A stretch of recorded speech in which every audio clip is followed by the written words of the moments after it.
חברים, היום אנחנו נלמד על מלחמה מאוד מאוד חשובה, מלחמת וייטנאם. מלחמת וייטנאם נמשכה במשך 20 שנים ארוכות ומתישות עבור תושבי וייטנאם המסכנים.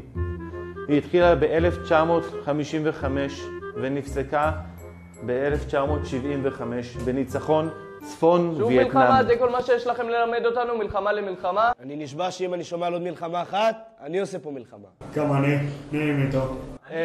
עידו, אני מבקש להירגע.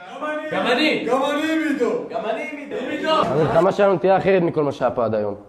בדיוק! המחמניות שלנו יהיו מלאות בחומר שכל חי יכול רק לחלום עליהם. המורה, אנחנו מאוד אבל מאוד מקווים שאתם מוכנים לזה. למה הם מתכוונים? הם מתחילים האמת קצת להלחיץ אותי. מה יש לך? כלום, הכל טוב, הכל קול. בואו. מוכנים למלחמה שלנו?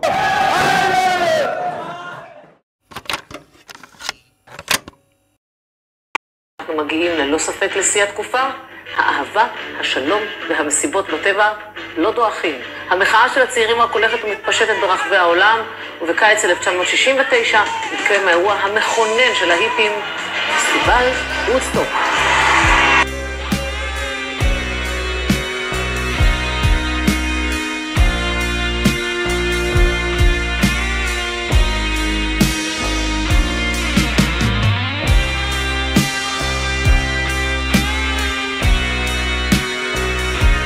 ילד נובח לא נושך, עזוב, אתה בא?